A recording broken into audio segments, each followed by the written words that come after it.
सुगरण या मराठी चॅनलवरती आपल्या सर्वांचे मनापासून खूप खूप स्वागत करते। ओल्या नारळाची बर्फी कशी बनवायची ते आपण आज पाहणार आहोत।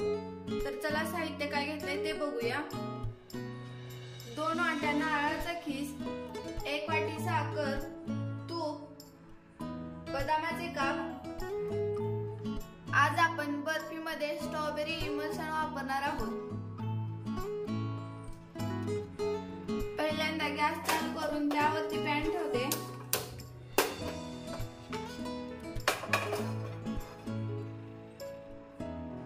हा खीस एक नारळ फोडून घेऊन त्या खोबऱ्याचा काळपट भाग बाजूला काढून खोबऱ्याचे काप करून मिक्सरला बारीक करून घेतलेला आहे। पॅन गरम झालेला आहे, त्यामध्ये आपण आता 2 चमचे तूप सोडूया।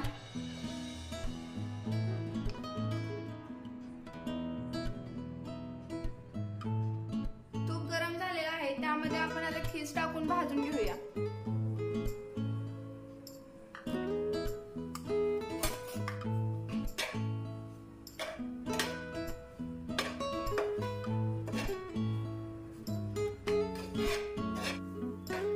ताजा नारळ बारीक केल्यानंतर नारळाला पाणी सुटत नाही, त्यामुळे ताजा नारळ बारीक करून घ्यायचा।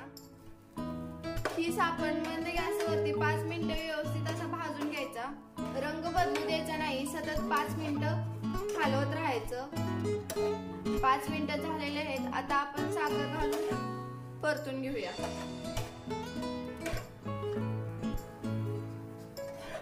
थोडी थोडी साखर घालून मी परतून घेते।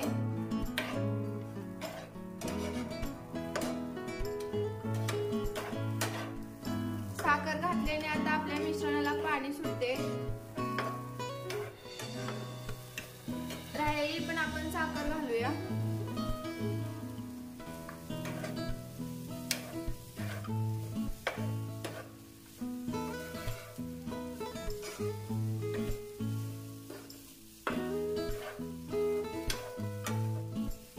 मंद गॅसवरतीच आपण परतून घ्यायचं।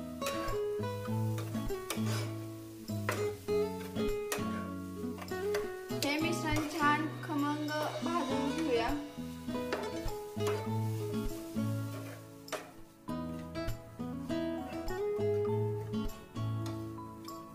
मी एका वाटीमध्ये अर्ध्या वाटीला थोडं कमी दूध घेतले। दुधामध्ये 3 ते 4 थेंब इमल्शन टाकते।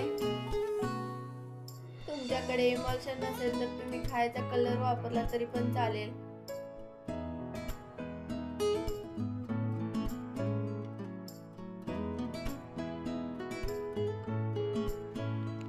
दूध ओतून अजून एक 3 ते 4 मिनिट आपण शिजवून घेऊया।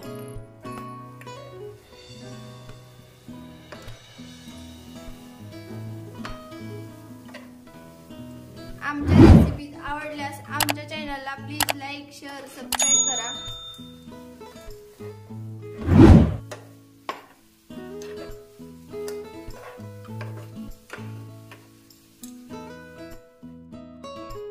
मिश्रण ओतण्यासाठी मी हा डब्बा घेतलेला आहे। डब्याला सगळीकडून तूप लावून घेते।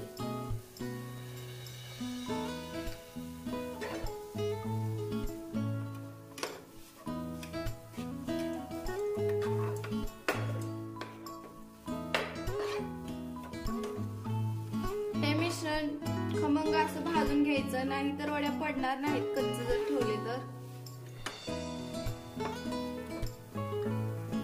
त्यामध्येच आपण बदामाचे काप टाकून घेऊया।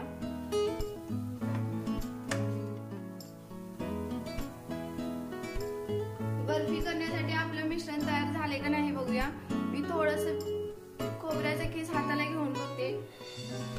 असं पूर्ण असा गोळा होतोय, त्यामुळे आपलं मिश्रण तयार झालेलं आहे। जर हाताला चिटकत असेल, जर गोळा होत नसेल तर आपलं मिश्रण बर्फीला तयार नाही म्हणून समजायचं। तुम्ही बघू शकता।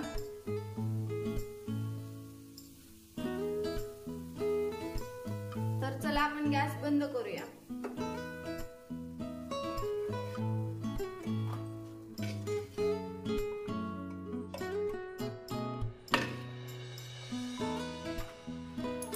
सगळीकडून व्यवस्थित पसरवून घेऊया।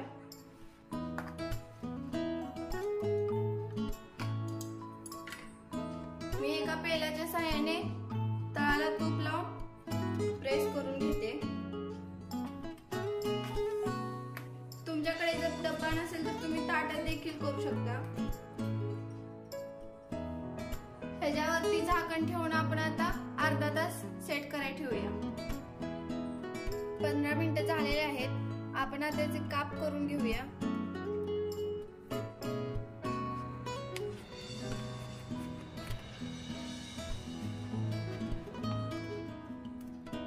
जास्त कडक झाल्यानंतर काप व्यवस्थित पडणार नाहीत म्हणून मी अगोदर थोडं ओलसर आहे तोपर्यंतच काप करून घेते.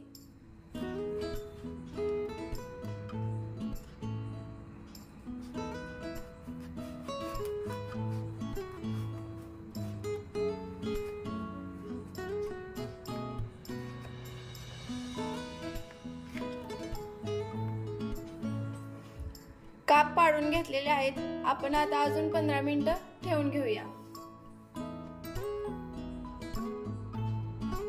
बर्फी आपली तयार झालेली आहे. आता आपण एका प्लेटमध्ये काढून